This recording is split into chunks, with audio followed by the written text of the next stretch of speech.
This is about to blow up into a full-blown war. In fact, it's already happening, and no one but a few journalists are actually covering this bombshell story. I'm surprised the mainstream media is totally ignoring this story. The rest of the media is distracted by P. Diddy's homes being raided. And we are learning more about the sex trafficking raids on mansions belonging to Sean Diddy Combs. Something, though, much bigger happened this week in the Red Sea that almost got no attention at all. Russia and NATO are going to war. In fact, it's already underway, and it's not happening in Ukraine specifically. So we'll get to that in a second. But first, at the precise moment a cyber attack was being carried out on a bridge in Baltimore, shutting down one of America's most important port cities, Russia announced that the United States and the UK were actively involved in the terror attack on a Moscow theater. Say what? Really? You mean to tell me the CIA funneled millions of dollars in cryptocurrency into Ukraine to fund this operation? Get out of here. Really? You mean the same CIA that assassinated President Kennedy and had Richard Nixon overthrown would do something this nefarious? I can't believe it for a second. Oh, wait, yes, I can. Yes, I do. We spoke to someone who had access to these still hidden CIA documents, a person who was deeply familiar with what they contain. We asked this person directly, did the CIA have a hand in the murder of John F. Kennedy, an American president? And here's the reply we received verbatim. Quote, the answer is yes. This is someone with direct knowledge of the information that once again is being withheld from the American public. And the answer we received was unequivocal. Yes, the CIA was involved in the assassination of the president. Colonel McGregor, former Pentagon advisor to the Secretary of Defense, told me this week that the CIA was 100% behind the attack in Moscow. CIA and MI6 are actively involved in this terror plot inside of Moscow. What is the goal for the intelligence community in Washington, do you think? Well, the CIA has been a rogue organization for a long time. Some people say it went rogue in the 60s. The Russian people are infuriated. They're angry. They want blood. The emotions in Russia are running very, very high. So Russian investigators said Thursday, quote, investigators have verified information that large amounts of money in cryptocurrency that the perpetrators of the terrorist attack received traced back to Ukraine. The funds were used in preparing the crime. This was done with the help of the United States and the UK. So the US and the UK helped carry out a massive terror attack in Moscow that killed 140 people. And almost simultaneously, a massive cargo ship carrying hundreds of thousands of pounds of hazardous chemicals slams into a Baltimore bridge, closing down the port for months, if not years to come. Some estimates have 5 years. And we learned yesterday that the Pentagon has a number of important fast response ships that are now stuck in the harbor. They can't move. And we need these in case of wars. I love a good coincidence. The NTSB confirmed that they recovered the black box, and 2 minutes of vital information was missing. At 01:24 and 59 seconds, numerous audible alarms were recorded on the ship's bridge audio. About the same time, VDR sensor data ceased recording. Yeah, only the 2 minutes that we need. Gone, never recorded.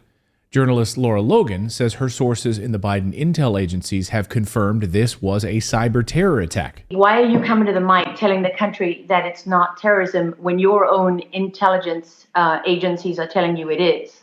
And I know they are, because I didn't make this up. These are not my words, right? I'm talking to people who are on the inside, some who are on active duty, some who are retired, and everyone, literally from critical infrastructure in Department of Homeland Security to the intelligence agencies, they know there's no other, this is a cyber attack on a critical infrastructure corridor for the United States. Yes, all of this is happening right now. But of course, the mainstream media is ignoring it. The Today Show is running segments about spring cleaning your house.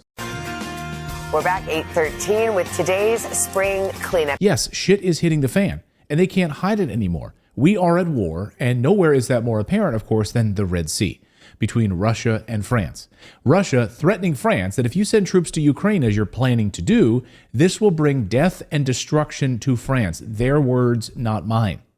So this week, Russia sent a number of massive warships into the Red Sea for the first time. This was in direct response to France.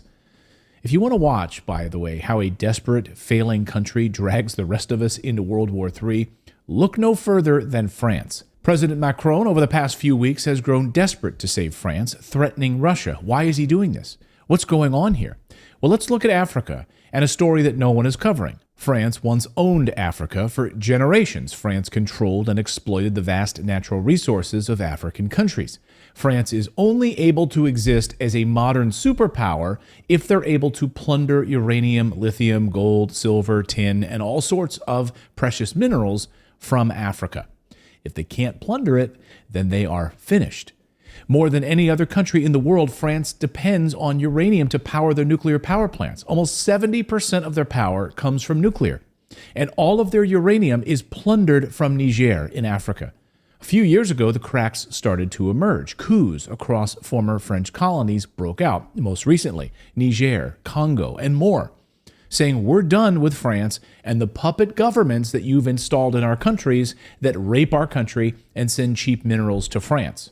Get out of our countries. Let us keep our own minerals. What people want is to gain back their wealth, back their uranium, their gold, their iron, their phosphate, their oil, their gas. And this scares the West. You see, all of these resources sit in a very important zone here in Africa, the Sahel region. Between the vast Sahara Desert and the dense foliage of the African rainforest is a band of semi-arid grassland. Known as the Sahel, the landscape is one of Africa's most productive crop regions. Last year, these countries said, we need military help in order to stop the French from plundering our uranium. They hired the Russian mercenary group known as the Wagner Group, formerly under the leadership of General Prigozhin. Prigozhin, of course, is now dead. Now, Putin has rolled these Wagner forces into the Russian regular army. They are now Russian forces, and thousands of them are in Africa, in direct opposition to the thousands of French forces that are in the Sahel. France says, we're not here to plunder resources, we're here simply to stop terrorists. Stop terrorists, sure. Niger says, no, you're not. You're here to plunder our resources and install a puppet government. And the people you call terrorists are the ones opposing your illegal occupation of our country. 6 coups in 3 years. Sudan, Chad, Burkina Faso, Guinea, Niger, all to throw off the shackles of French neocolonialism. This region is on fire right now, and France has everything to lose. That's why they are so desperate. That's why Macron is threatening Russia so vehemently right now over the past few weeks, threatening to put French forces in Ukraine. If he does this, Putin has vowed death and destruction to France. France is getting so desperate to survive, they're dragging all of us into a world war. By the way, do you think that this is just going to end with a Baltimore Bridge cyber attack? No, it's not. This is a shot across the bow to the United States. You just helped launch a terrorist attack in Moscow. This is going to descend into chaos if we don't stop it. That's the news update part of today's video. Now I want to tell you about today's sponsor, which is tied directly to the control of the Red Sea and this conflict that's unfolding between Russia and France. The company is Hertz Energy. Now, here's their ticker on your screen. I've been studying this company for a long time. They are at the crossroads of the collapsing global supply chain and the ease and simplicity of Canadian resources. Again, with a war unfolding in the Red Sea, the South China Sea, the Straits of Hormuz, the U.S. needs minerals from Canada, our own backyard. And if the Biden administration would actually get his head out of his ass, we could actually drill in our own country, but we're not. So that's why I'm so bullish on the James Bay region of Canada. So pay attention to this. In my opinion, this tiny, under-the-radar, 10 million market cap company could significantly appreciate in value if the right conditions play out. We are already seeing a rebound in lithium prices, which of course hit rock bottom a couple of months ago after what was going on in China. It's now risen by 20%. So I must show you why I'm extremely bullish on Hertz Energy. So what's the potential upside here? Well, companies engaged in the very same business model have seen the following moves. Look at your screen. 856% move in 2.5 years. 1,342% move in 3 years. Another company, 5,900% in 3.5 years. And 606% in just 11 months. These companies all share one thing in common, which is that they all made discoveries of lithium in one particular area of Canada, the James Bay region of Quebec. Now, because of China's dramatic crisis over the past year in the lithium market, it's largely being kept secret from the general public, by the way. The price of lithium has suffered one of the most dramatic price plunges of any commodity that I've ever seen in my 20 years of investing. Absolutely hit rock bottom. I mean, investing in a commodity after it fell by 80% is nothing short of a generational boom and bust opportunity. There's no way in hell that I'm staying on the sidelines on lithium investing. Now, from the rubble of this brutal bear market in lithium, I found a gem of a company and a gem of an opportunity that could offer a repeat of what you just saw above when I talked about all of these big moves over 1,000%, 5,000%. Because this tiny $10 million market cap company is a fraction of those that have made discoveries in the James Bay region. So the founder and the CEO, Kyle Molley, he's a retired police officer. He's already built several successful companies, and more importantly, is a pioneer and an early visionary in the James Bay region.